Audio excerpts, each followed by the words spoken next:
할렐루야. 오늘도 새날을 주신 하나님을 찬양합니다. 여전히 거룩한 주일을 보내고 또 새로운 한 주간을 시작합니다. 이 한 주간도 사명을 위해 발버둥 치는 한 주간이 되시기를 주님의 이름으로 축원합니다. 자, 오늘 우리에게 주시는 하나님 말씀은 에스겔 39장 말씀인데요. 25절에서 29절까지 봉독해 드립니다. 하나님의 말씀을 경청하시기 바랍니다. 그러므로 주 여호와께서 이같이 말씀하셨느니라. 내가 이제 내 거룩한 이름을 위하여 열심을 내어 야곱의 사로잡힌 자를 돌아오게 하며 이스라엘 온 족속에게 사랑을 베풀지라. 그들이 그 땅에 평안히 거주하고 두렵게 할 자가 없게 될 때에 부끄러움을 품고 내게 범한 죄를 뉘우치리니 내가 그들을 만민 중에서 돌아오게 하고 적국 중에서 모아내어 많은 민족이 보는 데에서 그들로 말미암아 나의 거룩함을 나타낼 때라. 전에는 내가 그들이 사로잡혀 여러 나라에 이르게 하였거니와 후에는 내가 그들을 모아 고국 땅으로 돌아오게 하고 그 한 사람도 이방에 남기지 아니하리니 그들이 내가 여호와 자기들의 하나님인 줄을 알리라. 내가 다시는 내 얼굴을 그들에게 가리지 아니하리니 이는 내가 내 영을 이스라엘 족속에게 쏟았음이라. 주 여호와의 말씀이니라. 아멘. 오늘도 이 말씀을 통해 우리에게 주시는 하나님의 음성을 듣게 되기를 바랍니다. 마곡 왕 고의 멸망에 관한 이야기가 38장부터 오늘 39장까지 이어지고 있습니다. 마곡 왕 곡은 이 세상에 하나님을 대적하는 모든 세력들, 악한 세력들의 우두머리죠. 사단의 지배 아래에 있는 세상의 통치자를 의미합니다.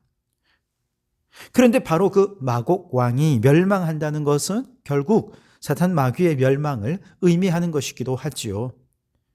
그래서 38장에서 곡의 멸망을 예언했다면 오늘 39장에서는 보다 더 구체적으로 곡의 군대의 파멸을 먼저 언급하고 있습니다. 1절에 보시면 그러므로 인자야 너는 곡에게 예언하여 이르기를 주 여호와께서 이같이 말씀하시되 로스와 메섹과 두발 왕 고가 내가 너를 대적하여 그랬습니다.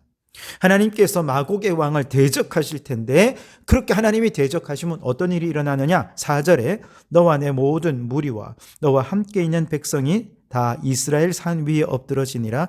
내가 너를 각종 사나운 새와 들짐승에게 넘겨 먹게 하리니 내가 빈들에 엎드러지리라 라고 말씀하셨습니다. 마곡의 군대가 엎드러져서 짐승들의 먹이가 될 거라는 거죠. 9절과 10절의 내용을 요약하면 이런 겁니다. 이스라엘 백성들이 나가서 마곡 군대들로부터 활, 화살, 몽둥이, 창, 방패 등의 모든 무기를 수거해서 그것으로 불을 태우게 되는데 7년 동안 불태워도 꺼지지 않더라. 사람들이 산에 가서 땔감을 가져올 필요가 없을 정도가 될 것이라는 것입니다. 한마디로 그 엄청난 마곡의 군대가 이렇게 전멸할 것이라는 것을 보여주는 것이죠. 11절에는 마곡의 군사들이 시체가 얼마나 많은지 이스라엘 땅 중에 바다 동쪽 사람들이 통행하는 골짜기를 매장지로 삼아 거기에 시체를 모았는데 통행하는 길이 너무 막힌다는 거예요. 시체가 그렇게 쌓일 거라는 것입니다. 17절에는 각종 새들과 짐승들이 와서 시체들의 살을 먹고 피를 마실 것이라 그랬습니다. 이 백성들이 이 더러워진 땅을 정결하게 하는 데만 7달이 소요될 것이라고도 11절에 말씀하십니다. 하나님께서 이렇게 마곡 왕을 심판하시는 궁극적인 목적이 뭐냐? 21절, 22절에 내가 내 영광을 여러 민족 가운데 나타내어 모든 민족이 내가 행한 심판과 내가 그 위에 나타낸 권능을 보게 하리니 그날 이후에 이스라엘 족속은 내가 여호와 자기들의 하나님인 줄 알겠고 그랬습니다. 하나님을 대적하는 무리들, 하나님이 택하신 백성을 괴롭게 하는 모든 악한 세력들을 하나님께서 심판하셔서 하나님이 택하신 백성들에게 자유와 해방을 누리게 하시겠다는 것이죠. 그리고 더 나아가서 온 세상은 이로 인해서 하나님의 권능과 능력을 바라보면서 하나님만이 진정한 왕이시구나 하는 것들을 찬양하고 영광을 돌리게 하기 위함이라는 것입니다. 그렇습니다. 하나님의 심판은 악한 자의 심판을 통해 하나님의 하나님 되심을 보다 선명하게 드러내는 것입니다. 그런데 바로 이때 모든 악한 자를 심판하시는 분이 누구냐? 하나님이시죠. 마치 바벨론에 포로된 자들을 다시 회복시켜 이스라엘로 이끄시는 것처럼 모든 죄인들을 구원하고 회복시켜 주시는 분은 누구십니까? 역시 하나님이십니다. 결국 악한 자의 심판, 택한 자의 회복을 통해 하나님의 하나님 되심을 나타내는 일은 모두가 하나님이 하십니다. 하나님이 감독되시고 하나님이 연출도 하시고 하나님이 주연도 되셔서 행해 주시는 하나님의 사역인 것이지요. 여기에 하나님의 열심이 있는 것입니다. 25절에 그러므로 주 여호와께서 이같이 말씀하셨느니라 내가 이제 내 거룩한 이름을 위하여 열심을 내어 야곱의 사로잡힌 자들을 돌아오게 하며 이스라엘 온 족속에게 사랑을 베풀지라 그랬습니다. 하나님께서는 이스라엘 백성들이 범죄하였을 때 돌아오기만을 마치 호세아가 고멜을 기다리듯 탕자의 아버지가 탕자를 기다리듯 그렇게 오래 기다렸지만 끝끝내 회개하지 않고 여호와께 돌이키지 않자 공의로우신 하나님께서는 어쩔 수 없이 이스라엘을 원수들의 손에 붙입니다. 칼에 엎드려지게 합니다. 그 칼을 피해 살아남은 자들로는 바벨론의 포로로 끌려가게 하십니다. 이는 하나님이 공의로우시기 때문에 정당하게 행해진 죄에 대한 심판이었던 거죠. 그러나 문제는 모든 것이 심판으로 끝나버리면 어떻게 됩니까? 하나님의 명예는 땅에 떨어지고 하나님이 택하신 백성에게 약속하신 모든 약속은 물거품이 되어버리지 않겠습니까? 그런데 우리 하나님은요, 한번 약속하신 것은 반드시 지키시는 신실하신 하나님입니다. 그리고 그 약속을 지킬 수 있는 전능하신 하나님이시기도 합니다. 그래서 하나님께서는 저 바벨론의 포로로 끌려간 노예로 있는 그의 백성들을 외면하지 않으셨던 거죠. 그들을 향해 약속을 지키기 위해 회복의 길로 인도하신다는 것입니다. 마찬가지로 오늘날 하나님의 택한 자들이 저 마귀의 종로를 타며 죄 가운데 거할 때 그대로 내버려 두시고 영원히 심판받게 하시겠습니까? 아니요, 결코 그럴 수 없습니다. 그렇게 되면 우리 하나님은 무정한 신이 되고 하나님의 이름은 천하의 모욕거리가 되고 말지 않겠습니까?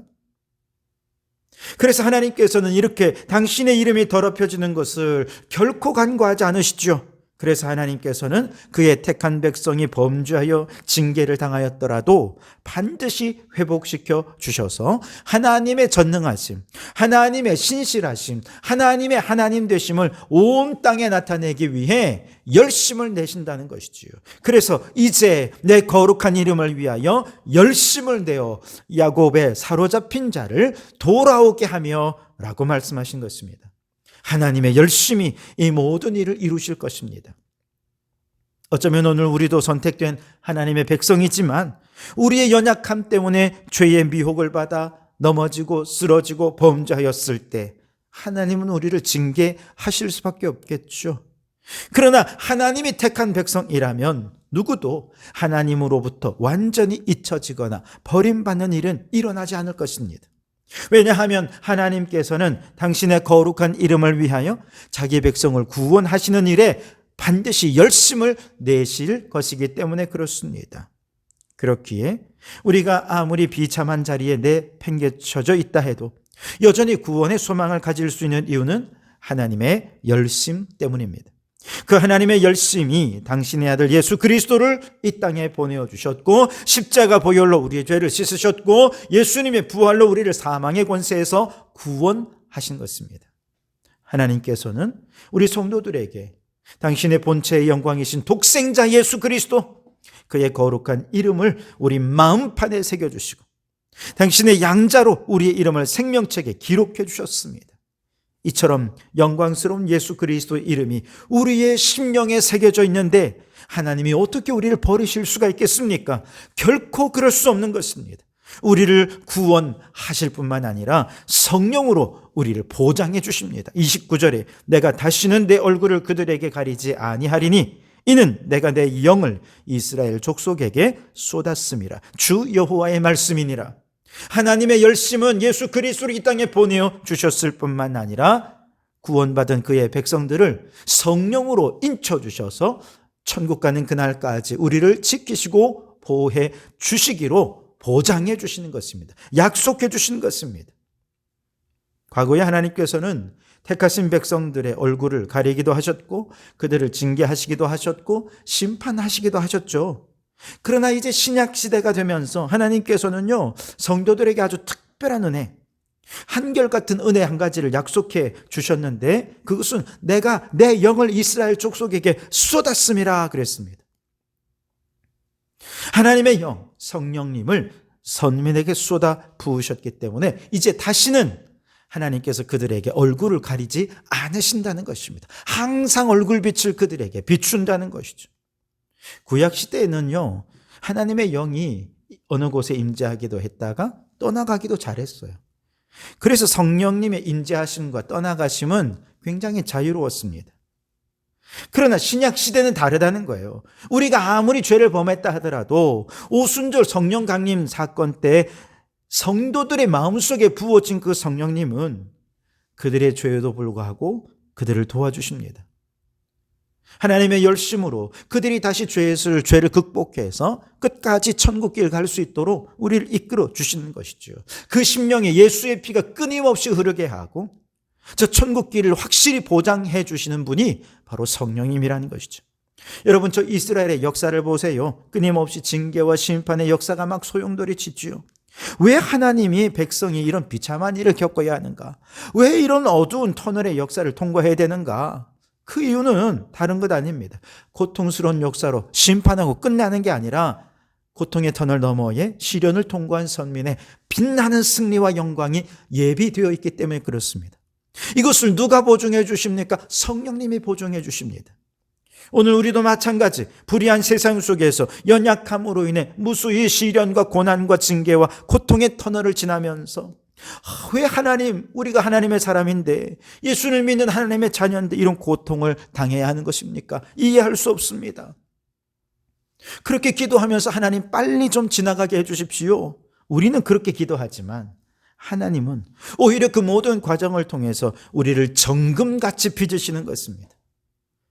그래서 끝내는 구원의 은총과 약속된 하나님의 기업을 받아 누리는 자리에까지 우리가 갈 수 있도록 해 주시기 원하시는 것이죠.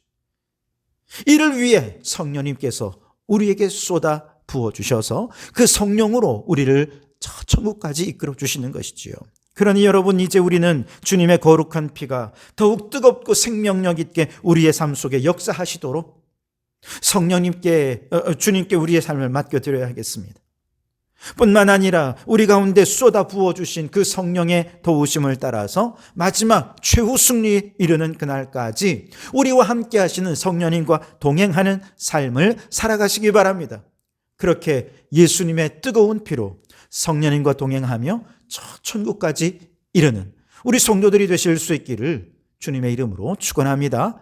기도하겠습니다. 오 하나님, 죄 많은 우리를 마귀의 소나기에서 건져내시고 하나님의 자녀 삼아주신 이 놀라운 구원의 역사는 오직 하나님의 열심을 통해서만 가능한 것이었음에 감사드립니다. 이제 그 하나님의 열심이 성령님을 우리 가운데 쏟아 부어주셔서 최후 승리의 날 영광스러운 면류관을 받았을 때까지 우리를 도우시고 인도하실 것을 믿습니다. 그날까지 우리의 심장에 예수의 피가 흐르게 하시고 성령님과 날마다 동행함으로 저 천국까지 이루게 도와주시옵소서. 예수님 이름으로 기도하옵나이다. 아멘.